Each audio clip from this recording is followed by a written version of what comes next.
The black SUV cut through the morning traffic, its urgency evident in the muted siren's pulse. Inside, Mark Hanford barely noticed. His mind raced, a chaotic mix of anticipation and apprehension.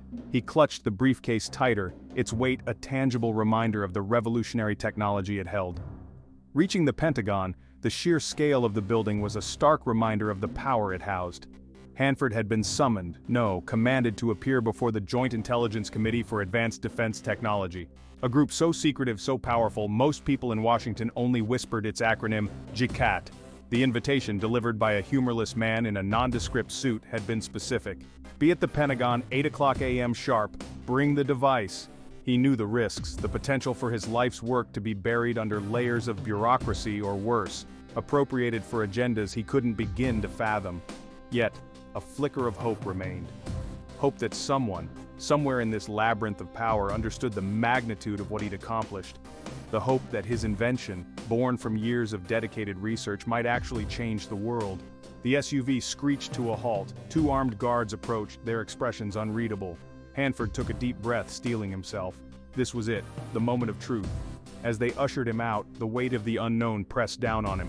The Pentagon, a symbol of American might, now felt like the entrance to a labyrinth, its secrets and intentions hidden behind its imposing facade.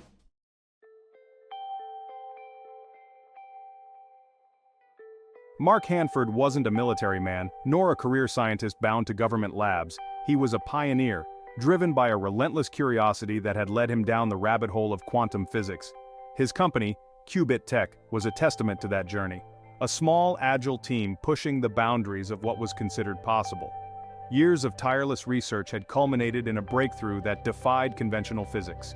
A device capable of harnessing the bizarre properties of quantum entanglement to transmit energy across vast distances instantaneously.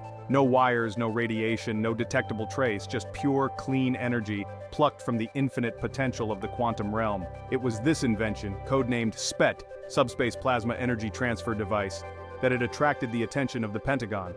The implications were staggering. Imagine a world free from dependence on fossil fuels, a world where energy scarcity was a relic of the past. But Hanford knew that every rose had its thorns. The same technology that promised to revolutionize energy could also be weaponized. His creation, a beacon of hope, could easily be twisted into something dangerous, something capable of unimaginable destruction. It was a burden he carried, a moral dilemma etched onto his soul. And now, standing at the precipice of revealing his creation to the world, he felt the weight of that burden more than ever.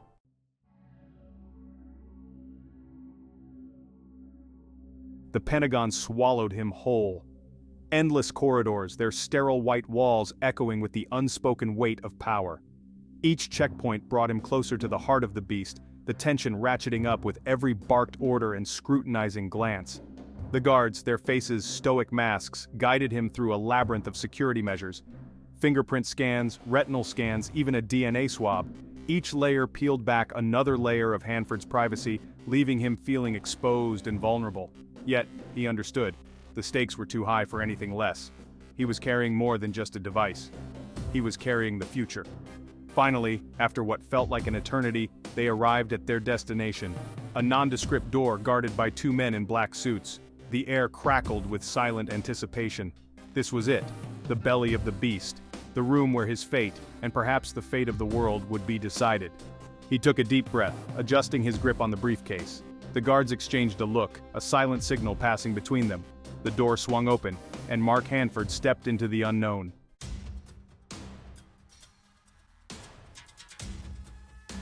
The room was Spartan, almost clinical. A long, polished table dominated the center, ringed by men and women in dark suits. Faces, etched with experience and a palpable air of authority, turned towards him as he entered. The silence was heavy, expectant. It pressed down on Hanford, amplifying the pounding of his own heart.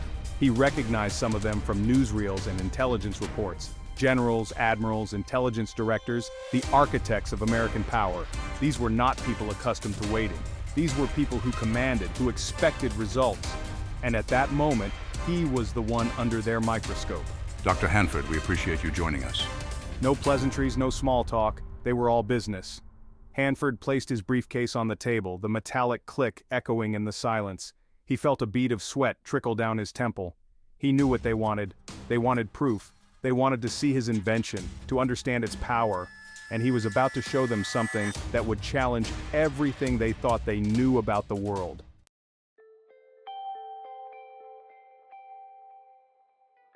Section 2. Unveiling the Quantum Fire. With steady hands, Hanford opened the briefcase. Inside, nestled in a bed of protective foam, lay a device that seemed deceptively simple. It resembled a miniature satellite, a sphere of polished metal crisscrossed with intricate circuitry, yet its unassuming appearance belied the revolutionary technology it contained. Mark Hanford. This is the SPETD, the Subspace Plasma Energy Transfer Device. He paused, letting the name hang in the air. Mark Hanford. It is the culmination of years of research, a breakthrough that will redefine the very nature of energy. He saw skepticism in their eyes, the hardened look of those who had seen countless presentations, countless claims of impossible technologies. But Hanford was ready for them. He had anticipated their doubts, their need for concrete evidence. Mark Hanford, the SPETD, operates on the principles of quantum entanglement. By creating a pair of entangled particles and sending one into space, we can establish an instantaneous link, a bridge across the vast gulf of space. He saw their eyebrows raise, a flicker of interest breaking through the skepticism. Mark Hanford. Through this link, we can transmit energy, wirelessly, and with near-perfect efficiency. Imagine, gentlemen, harnessing the raw power of the sun, not through cumbersome solar panels, but through a direct, instantaneous transfer. His words hung in the air, charged with the weight of their implications. The room, once filled with skepticism, now crackled with a different kind of energy, the energy of possibility.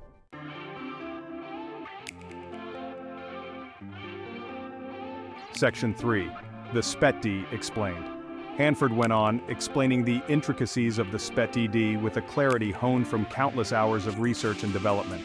He spoke of quantum entanglement, that strange phenomenon where two particles, separated by vast distances, could still influence each other instantaneously. He described how the SPETD utilized this phenomenon to create a conduit, a wormhole of sorts, through which energy could be transmitted. He talked about the challenges, the years of trial and error, the countless setbacks overcome.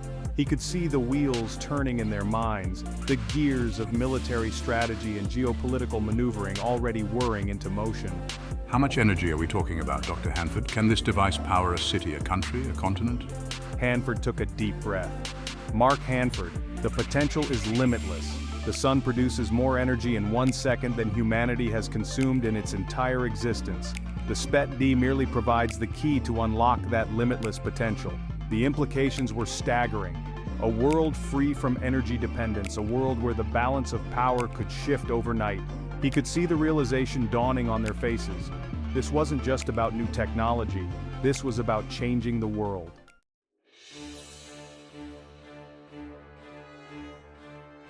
Section 1. The Simulated Test. The tension in the room was palpable. Hanford could feel their eyes on him, their gazes heavy with a mixture of doubt and anticipation. He knew that words were no longer enough. He needed to show them, to make them believe. Mark Hanford. Seeing is believing, gentlemen. So I propose a demonstration. He reached into his briefcase again, retrieving a small handheld device. It resembled a futuristic remote control with a single red button at its center. Mark Hanford. For security reasons, I cannot demonstrate the SPETD's full capabilities here. However, I can offer you a glimpse, a simulated test that will highlight the core principles at work. He placed the device on the table, his finger hovering over the red button. Mark Hanford. This device is connected to our testing facility in the Nevada desert. There we have a scaled-down version of the SPETD, ready to receive an energy transfer. He could see the skepticism returning to their faces. A simulated test? It all felt a bit too convenient, too much like a magician's trick. But Hanford had faith in his technology, faith in the years of research and development that had led to this moment. He pressed the button.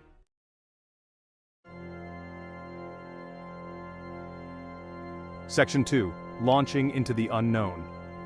On the wall of the briefing room, a large screen flickered to life.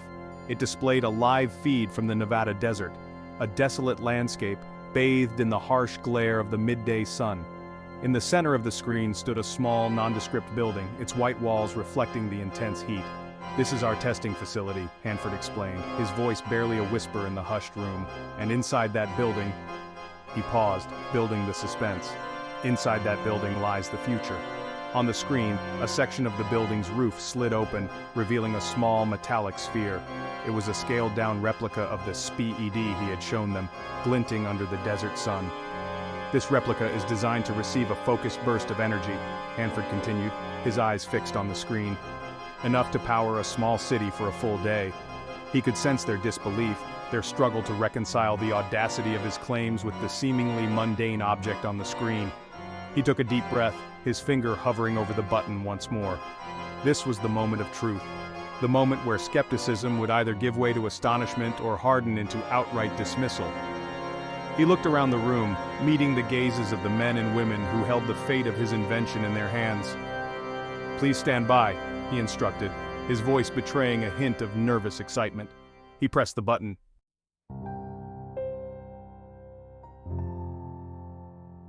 Section 3, the energy surge. For a moment, nothing happened.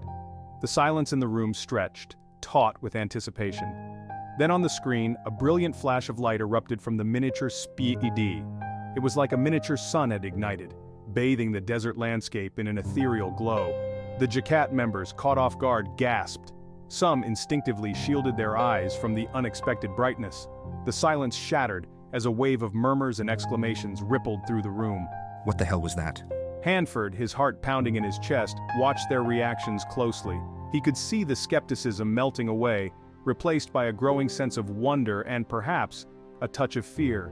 He knew that what they had just witnessed defied their understanding, challenged the very fabric of their reality. On the screen, the light began to fade, revealing the SPETD replica, now humming softly, seemingly pulsating with residual energy.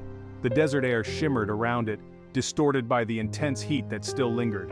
The silence returned, heavier now, pregnant with the weight of what they had just witnessed.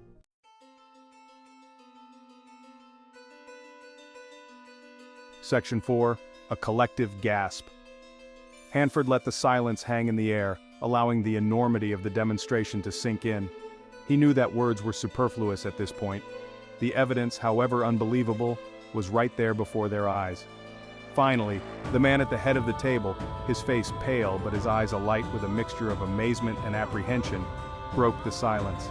Dr. Hanford, what exactly did we just witness? Hanford, a triumphant smile spreading across his face, allowed himself a moment of satisfaction. They were listening now, really listening. "What you just witnessed, gentlemen," he replied, his voice regaining its confident timbre, "was the future of energy." He went on to explain that the flash of light was not an explosion but a controlled release of energy captured from the sun. He detailed how the miniature SPETD, in that brief moment, had received enough power to rival a small power plant, transmitted instantaneously across thousands of miles. As he spoke, he could see the expressions on their faces shifting once again.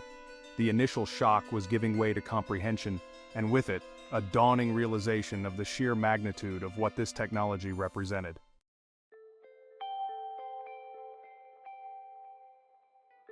Section 5, Beyond Comprehension.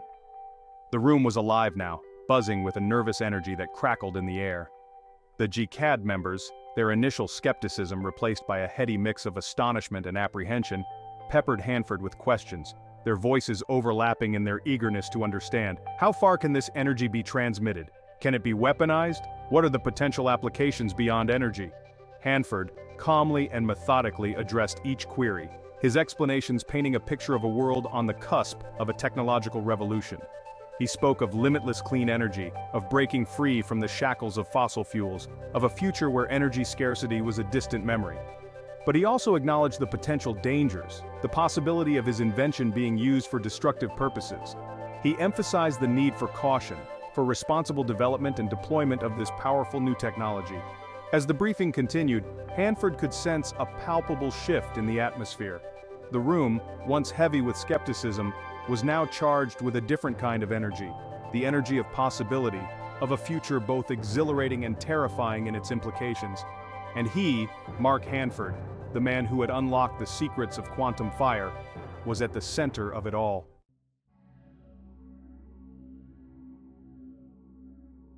The room buzzed with the nervous energy, a whirlwind of questions fired at Hanford. Can we target this energy, concentrate it? A general, his chest adorned with medals, slammed his fist on the table. His voice, accustomed to command, resonated with the unspoken threat of military application. Hanford, unfazed, met his gaze. Theoretically, yes, the energy transfer can be focused, directed to a specific point. He paused, letting the implications of his words sink in. But the technology is in its infancy. Weaponizing it would be like trying to build a laser cannon out of a light bulb. Infancy? How long until this infancy is over, Dr. Hanford? How long until our enemies develop this technology? A woman, her sharp eyes peering from behind rimless glasses, interjected. Her question, sharp and pointed, hung in the air, a chilling reminder of the geopolitical stakes. Hanford chose his words carefully. It's not merely about replicating the technology. It requires an understanding of quantum mechanics that goes far beyond current scientific paradigms. He could see the doubt lingering in their eyes. They dealt in certainties, intangible threats and immediate solutions. The quantum realm, with its uncertainties and paradoxes, was anathema to their worldview. He needed to steer the conversation, to shift their focus from the immediate threat to the long-term potential. Gentlemen, ladies, the implications of this technology extend far beyond the battlefield.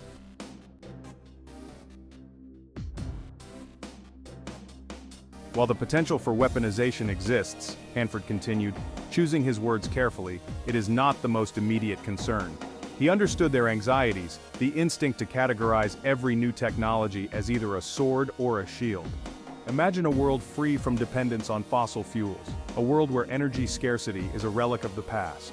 He saw a flicker of interest in their eyes. This, he knew, was a language they understood. The geopolitics of energy, the constant struggle for resources, these were the driving forces behind countless conflicts. The SPETD has the potential to reshape the global balance of power. No more reliance on strategically vulnerable oil fields, no more dependence on hostile regimes for energy needs. He could see the wheels turning in their minds, the gears of military strategy and geopolitical maneuvering already whirring into motion. The implications were staggering. A world where energy independence, not military might, dictated the terms of global power. But this power comes with a heavy responsibility. If mishandled, it could lead to a new arms race, a scramble to control this technology that could have catastrophic consequences. The room, once buzzing with anticipation, fell silent. The weight of his words, the sheer gravity of the situation settled upon them like a shroud.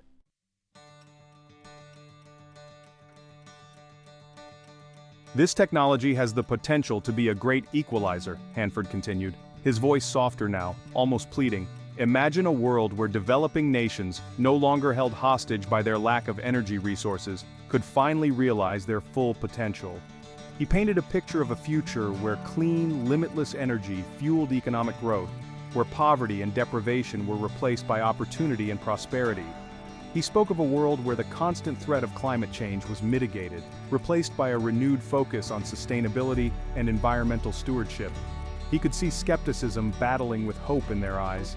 The world he described seemed almost utopian, a far cry from the harsh realities they dealt with on a daily basis. But Hanford, a stubborn optimist at heart, refused to let cynicism win. This is not a dream, gentlemen, ladies, he insisted, his voice regaining its passionate fervor. This is within our grasp. But we must proceed with caution, with a clear understanding of the stakes involved. The future, he realized, was not preordained. It was a choice, a path to be forged through careful consideration and collective action.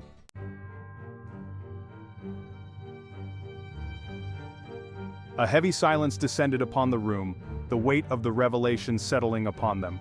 The JICADT members, their faces etched with a mixture of awe, apprehension, and a newfound sense of responsibility, contemplated the implications of what they had just witnessed. The man at the head of the table, his face etched with the burden of leadership, finally spoke, his voice heavy with the weight of the decision before them. "Dr. Hanford," he began, his gaze fixed on the device that held such immense power, "you have presented us with a technology that could reshape the very foundations of our world. What you have created," he continued, "is not merely a new source of energy, but a Pandora's box of possibilities, both wondrous and terrifying." He paused, his gaze sweeping across the faces of his colleagues, each reflecting the profound moral dilemma they now faced. The question before us now is not whether we can control this technology, but whether we should. And if so, how do we ensure that it is used for the betterment of humanity, not its destruction? The room remained silent, the only sound the quiet hum of the SPETD, a constant reminder of the power it held, the future it promised, and the choices that lay ahead.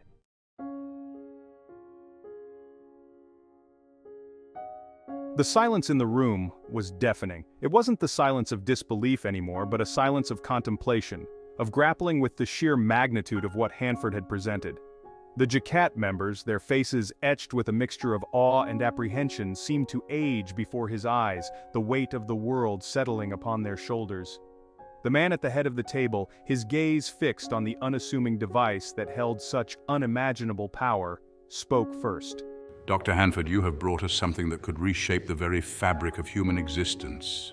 His words hung in the air, each syllable imbued with the gravity of the situation. The potential benefits are undeniable. A world free from energy scarcity, a world where nations no longer wage war over dwindling resources, a world where humanity can finally turn its attention to solving the great challenges of our time.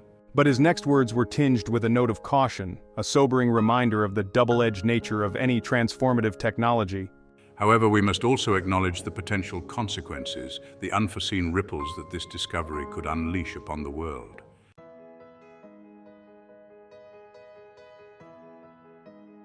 He painted a picture of a future where deserts bloomed into lush oases, where poverty and hunger were distant memories, where the stars themselves were no longer the limit to human ambition. He spoke of advancements in medicine, agriculture, transportation, all fueled by the boundless energy of the quantum realm. He described a world where humanity, united by a common purpose, finally broke free from the shackles of scarcity and conflict, embarking on a new era of peace and prosperity. But even as he spoke, a shadow of doubt lingered in his mind. The same technology that could uplift humanity could also be used to create weapons of unimaginable destructive power. The question was not whether this power existed, but how it would be controlled, how humanity could ensure that it was used for good, not for ill. S1, media, ethical debates, scientists discussing technology, people advocating for peace. Imagine a world where clean, limitless energy fuels not just our homes and industries, but also our dreams. Narrator, media, futuristic clean energy. City, advanced energy infrastructure, sustainable technology in daily life. Hanford, his heart pounding in his chest, watched the expressions on their faces, searching for a glimmer of understanding, a shared vision of the future he dared to dream of. He knew that the road ahead would be fraught with challenges, with resistance from those who clung to the old ways, with the ever-present temptation to exploit this power for personal gain.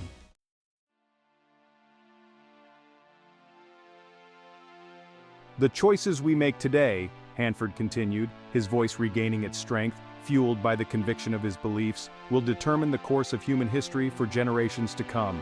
He knew that the responsibility for guiding this technology, for ensuring that it served as a force for good in the world, rested not just on his shoulders, but on the shoulders of everyone in that room.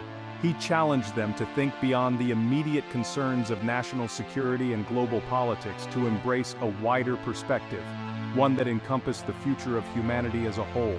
This technology is not just America's to control, but the world's to share.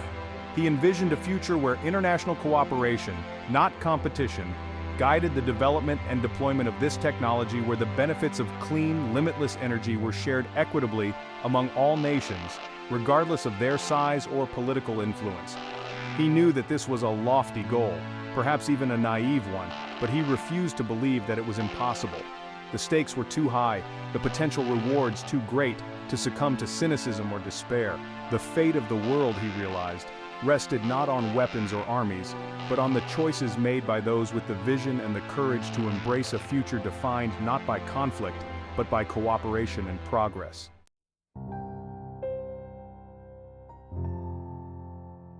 As Mark Hanford gathered his belongings, the weight of the day of the future pressed down on him. He'd unveiled the impossible, ignited a spark of change in the very room where wars were waged and destinies decided. But the true battle had just begun. The JICADT members, visibly shaken, remained seated, their faces etched with the gravity of the situation.